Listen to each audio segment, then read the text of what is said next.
What's going on? Welcome back to Talking About Baseball. Today, I've got your second postseason update. Let's get into it. Alright, this video is coming out a little bit later in the week than I would have liked. I've been kind of congested lately, and I just want to get out a good video for you. So, let's get it started with some light team updates. Beginning with, we've got the Tigers giving Kenta Maeda, quote-unquote, every opportunity to make the rotation in 2025. This is coming off of a 2024 season where Kenta put up a 6.09 ERA in 29 games and ended up getting moved to the bullpen and did not pitch in the Tigers' playoff run. So we'll see if he does actually have every opportunity, because after the last season he probably should not, in my opinion. Next up, we have the Athletics planning a potential big jump in payroll in the coming years as they move into a bigger market in Las Vegas. This idea was brought up by MLB insider Ken Rosenthal. Although it is viewed as unlikely, it is also viewed as possible, which could be a bright side for Athletics fans as they have never spent money in the entire team's history. The Twins are open to a rotation move for lights-out reliever Griffin Jax. This does not make much sense to me because he was amazing in the bullpen last year. They don't really need starting pitchers, and if they needed one that bad, they should probably just go sign one in free agency rather than move their best reliever back to the rotation. Going back to some payroll talks, the Reds plan to increase their payroll from 2024 to 2025. They put out a statement saying that they would like to either keep it the same or increase it from last year, which means they could be going after a big-name free agent this offseason. The Orioles are moving the deep left center field wall closer to home plate by 20 feet, as well as shorten the wall by around 3 feet, which definitely will help their hitters as home runs to left field have definitely decreased since they moved that wall way back. And finally, Astros Minute Maid Park has been renamed to Daikin Park after a new 15-year contract with Daikin Technologies.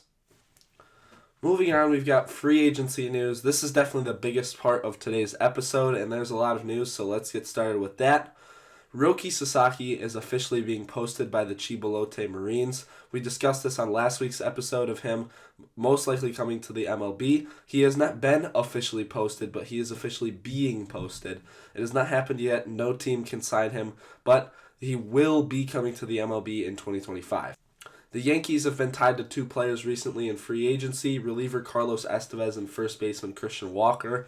They definitely have holes at both of these positions, and these are two of the best guys, as last year Carlos Estevez put up a 2.1 WAR, 2.45 ERA in 54 games between the Angels and Phillies, and Christian Walker on the Diamondbacks, despite the fact that he is a little bit older, came off of kind of a down season for him, only having 26 home runs, but he did still have 84 RBIs with a 121 OPS+. I say it's a down season because the 2 years before he had 36 and 33 home runs, and like I said, he's also on the older side, turning 34 before next season.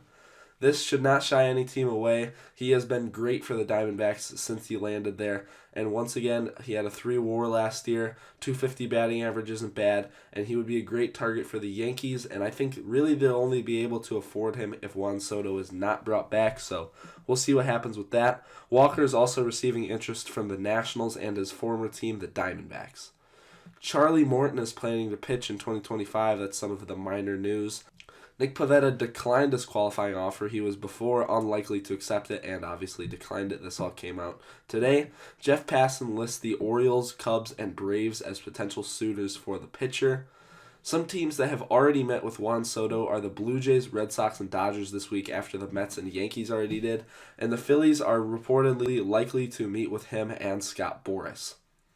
Some veteran news here now. We have Justin Turner and the Mariners discussing a reunion. He was pretty solid for them down the stretch last year, and I think that would be a decent offensive bat for them to add back, as that offense looked atrocious last year, just as it has for a couple of years now. The Red Sox are showing interest in bringing back Nathan Eovaldi. He won the World Series with them in 2018 and just pitched with them most recently in 2022. After winning a World Series with the Rangers in 2023, he's definitely added more to his resume, 2 World Series championships, and a great career after. The Angels have signed backup catcher Travis d'Arnaud to a 2-year, $12 million deal. This is a pretty minor signing. I would say they have a higher chance of signing Max Fried. It's not going to happen, but a lot of teams were going after Max Fried. Were thinking about bringing in Travis d'Arnaud to kind of lure Max Fried there, as d'Arnaud was his personal catcher last year, but I doubt the Angels go out and sign him, as even if they did, they would not be a competitive team in 2025. Another veteran player, just like Charlie Morton, Rich Hill, is considering pitching in 2025. That would be his age 45 season. Clearly, he does not like his family. He always wants to play baseball, and he's been playing baseball for a long time. Going back to Angels free agency signings, they also signed utility man Kevin Newman for a $2.5 million deal with a $2.5 million club option for 2026. The Red Sox signed left-handed relief pitcher Justin Wilson for $2.25 million. Cole Irvin went to the KBO and the Doosan Bears after a disappointing season with the Orioles. The Braves are showing interest in Walker Buehler. The Orioles are looking into high-end starting pitching, including the guy that they had on the team last year, Corbin Burns.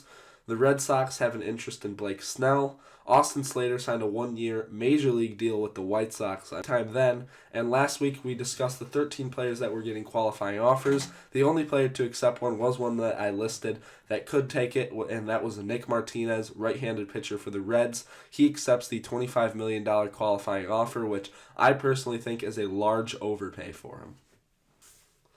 Next up, we've got some news for the Florida teams. Let's start off with the Marlins. We just have some coaching news for them.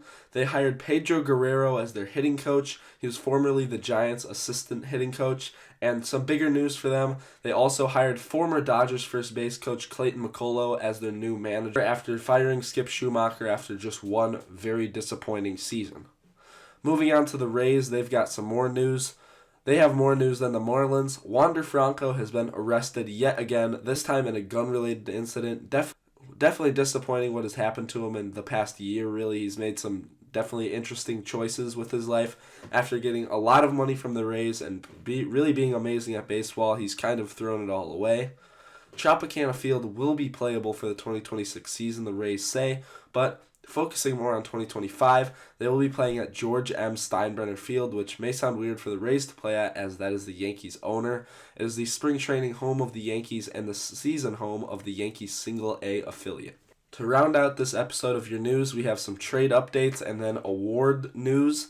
So starting off with the trades, the Braves have traded for shortstop Nick Allen from the Athletics. They gave up right-handed pitcher prospect Jared Johnson, who's a big strikeout pitcher, and we'll see if the Athletics can turn him into anything. I would say his max ceiling would be the next Mason Miller, but I highly doubt that happens. Some guys that could be getting traded are Lamont Wade Jr. of the Giants. They said they would be listening to offers on him. Another NL West team potentially making some trades is the Rockies with Brendan Rodgers and Justin Lawrence. The Twins general manager has downplayed the Carlos Correa trade speculation. I personally don't think it makes much sense. He has been one of the star players for the Twins team that is trying to make a playoff push right now. The Royals are currently discussing trades for Jonathan India and Alec Boehm, as they could definitely use some offensive value at second or third base. And finally, just today, the Mets trade for speedy defensive first center fielder Jose Siri from the Rays. Siri did only hit just 187 last year with a 76 OPS plus, but he does have some pop with 18 home runs. Only stole 14 bases last season, but he is one of the best defensive center fielders in baseball. He'll probably not be starting for a Mets team that already has quite the full outfield, but he's definitely a solid fourth or fifth outfielder. Finally, we've got our big award finalists. 2 of these have already been announced as the winners, so I will also be mentioning those. In the AL for the MVP, we have Aaron Judge of the Yankees, Juan Soto, formerly of the Yankees, now a free agent, and Bobby Witt Jr. of the Royals. The winner has not yet been announced. Next up for Cy Young Award, we have Emmanuel Clase, relief pitcher for the Guardians. Rare that you see that, but he put up a great season. Seth Lugo of the Royals and Tariq Skubal of the Tigers. For Rookie of the Year, the finalists were Colton Cowser, Austin Wells, and the winner, Luis Eel, right-handed pitcher of the Yankees, who, I just learned this today, is older than Vladimir Guerrero Jr. He's been in the league since 2021, but was eligible for Rookie of the Year this year and put up a great season, and he went out and won it. And then finally, for Manager of the Year in the AL, the finalists were A.J. Hinch of the Tigers, Matt Quatraro of the Royals, and other first-time manager Stephen Vogt of the Guardians, who ended up winning it. Moving on to the NL, we've got MVP finalist Francisco Lindor, Ketel Marte, who finds himself on here again for the first time in 5 years since 2019, and Shohei Ohtani of the Dodgers, who I would assume will end up winning. For the Cy Young Award, you have Chris Sale of the Braves, who had a great season after getting traded by the Red Sox. Rookie Paul Skeens of the Pirates and Zach Wheeler of the Phillies. Rookie of the Year has the two Jacksons, Jackson Chourio and Jackson Merrill, both coming as runners-up to Paul Skeens of the Pirates. This makes a lot of sense. He's in the Cy Young race. He's definitely got to win the Rookie of the Year. And finally, Manager of the Year was Carlos Mendoza, who nearly made the World Series. Mike Schilt, first-year manager of the Padres, and first-year manager for any team, Pat Murphy of the Brewers, ended up winning it, as he led a team that was projected to not make the playoffs to a first-place playoff spot. Finally, to end out this video, we've got some smaller award news. Chris Sale and Garrett Crochet were named the Comeback Players of the Year. Chris Sale has been dealing with injuries for the last few years and came out to probably win the Cy Young Award this year. And Garrett Crochet also had a great season for the worst team in baseball, coming off of Tommy John surgery. Finally, we have the Silver Slugger Award winners. In the AL, it was Salvador Perez at catcher, Vladimir Guerrero Jr. at first, Jose Altuve at second, Bobby Witt Jr. at short, Jose Ramirez, who almost had 40-40-40, which is 40 home runs, 40 doubles, and 40 stolen bases. Aaron Judge and Juan Soto, the Yankees' dynamic duo from last year. Another free agent, Anthony Santander. Athletics best player, Brent Rooker. And at the utility spot, it was Josh Smith. And the team Silver Slugger went to the Yankees. In the NL at catcher, it's going to be William Contreras of the Brewers. At first, it was Bryce Harper. At second and short, it was two MVP finalists, Ketel Marte and Francisco Lindor. At third, it was Manny Machado. In the outfield, it was two Padres and two free agents, but kind of mix and match in there. Jackson Merrill, the rookie, Teoscar Hernandez, the Dodger and now free agent, and Jurickson Profar, the former Padre, who will likely go back to them in free agency, in my opinion. Shohei Ohtani at DH and Mookie Betts as the utility player, as he played both the infield and the outfield this year. The team, Silver Slugger, went to the Dodgers, which quite interesting that the two best hitting teams made the World Series. Maybe some teams should take notes on that. That is the end of our off-season podcast video. I hope you enjoyed. I know the last one was titled Off-Season in 10 Minutes. Since I went a few days extra on this one, I doubt it'll be 10 minutes, and I think I'm probably going to get rid of that theme for the rest of them, because I want to get more in-depth information than kind of speeding through it like I did in the last one. I hope you enjoyed this video, and I'll see you next time on Talking About Baseball. Bye.